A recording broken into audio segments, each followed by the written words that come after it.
Bijoy Balram has a question. The Pune market, as per your study, especially the PCMC side, including Hinjewadi, is it bound to appreciate soon? Since the work from home stuff is gaining pace fast in a lot of companies, I'm already invested in, I think, Pune opportunity too. What is the approximate expected asset appreciation in the Hinjewadi for the next 5 years?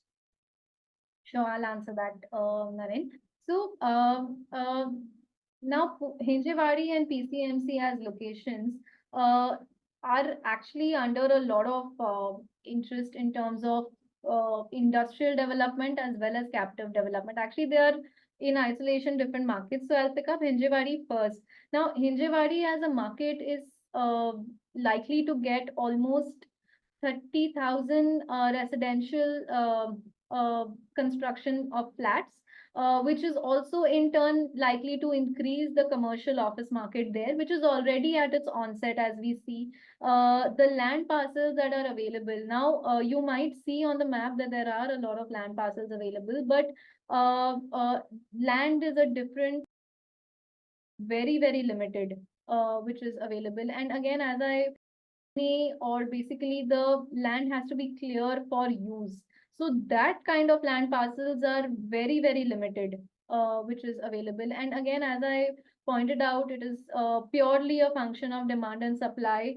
We see that now as we speak, there is already so much interest from prominent developers to construct residential projects there as well as commercial. In fact, you have uh, Blackstone, if I'm not wrong, which Panchsheel is very strongly present in that market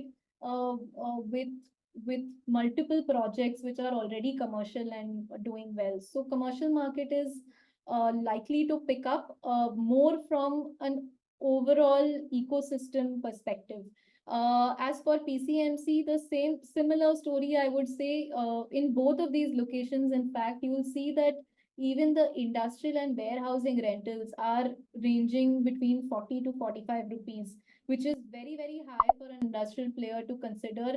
However, they are willing to pay these kind of rentals because Pune as a market is where employees are unwilling to travel longer distances, at least from what we have witnessed, and which basically makes each market thrive in its own way, and therefore the scarcity is actually reflecting in the rentals already. Got it. So I think, I think that actually covers it quite well. So effectively, Mr. Bijoy can expect our Pune investments to appreciate in value, if I understand the summary of that, right? Mr. Bijoy has a follow-up question. Uh, how do you prepare the asset valuation reports, which you upload in 6 months to a year's duration? It's being the only document from which we investors know about our property value.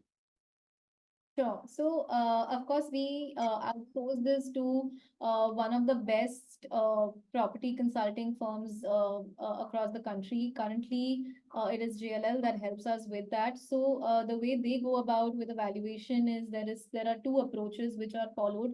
One being your basically the cash inflow cycle basis of which these valuations are derived by discounting these cash flows. And the second approach, as we know, is the most common one where we compare the market trends, what are the other transactions that are going on in the market, and in line with that, we adjust the qualities of our asset in terms of the size of the take up, in terms of the size of the asset, age of the building, depending from asset to asset, and then the price is derived.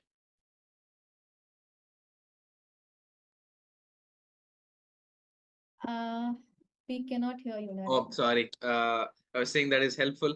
And I think the key point there is that Strata doesn't prepare the valuation report. We always give it to an independent third party so that the numbers there, we don't decide them. It's a third party. And it's very important that we do this because tomorrow, if we want to sell the property, no one's going to listen to us about what we think the property is worth. They're going to listen to what JLL or CBRE or somebody, a large IPC, decides what the valuation of the property is. So I hope that answers your question, Bijoy.